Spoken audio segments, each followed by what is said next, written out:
විශාල මුදල් ප්‍රමාණයක් ගමේ සංවර්ධන සඳහා මේ අයවැය ලේඛනය වෙන් කරලා තිබෙනවා. நாங்கள் இந்த கிராமத்தை கட்டியெழுப்புவதற்காக பெருமளவு நிதியை ஒதுக்கி இருக்கின்றோம். හැබැයි ඒවා වියදම් කරලා වැඩ කරන්න පුළුවන්කම ලැබෙන්නේ තමුන්වහන්සේලා වැඩ කරොත් විතරයි. அவற்றை சரியான முறையிலே பயன்படுத்த முடிவது நீங்கள் මේ சரியாக අවුරුද්දේ අපි මේ යාපනයේ ගම්වල පාරවල් හදන වෙන් කරා.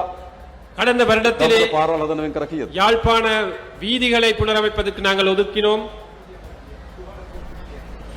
250 million. 250 மில்லியன் ரூபாய் ஒதுக்கினோம். ආයිදන්ති. ඉතින් විශාල මුදල් ප්‍රමාණයක් අපි වෙන් කරා.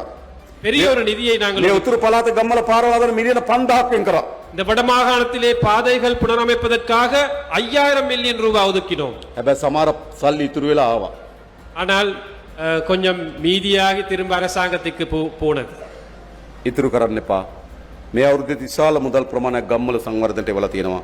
ඔයගොල්ලෝ වැඩ කරන්න ඒ මුදල් ටික ගමේ ජනතාවට අවශ්‍ය වෙන පහසුකම් ටික හදන්න මැදිහත් වෙන්න. ஆகவே நிதியை செலவழிக்காமல் திரும்ப அனுப்பாமல் அந்த கிராமத்தின் அபிவிருத்தியை நீங்கள் செயல்படுத்துவதற்காக செயல்படுங்கள் என்பதை நான் ඒ கேட்டுக்கொள்கிறேன். මොනොත් අපේ ජනතාවගේ ජීවිතය ඉතා ඉක්මනින් වේගවත් උසස් කරන්න පුළුවන්. அப்போதுதான் நமது இந்த மக்களுடைய அந்த வாழ்க்கை தரத்தை வேகமாக எங்களுக்கு உயர்த்த முடியும். ඉතින් ගොඩක් අපිට වැඩ තියෙනවා.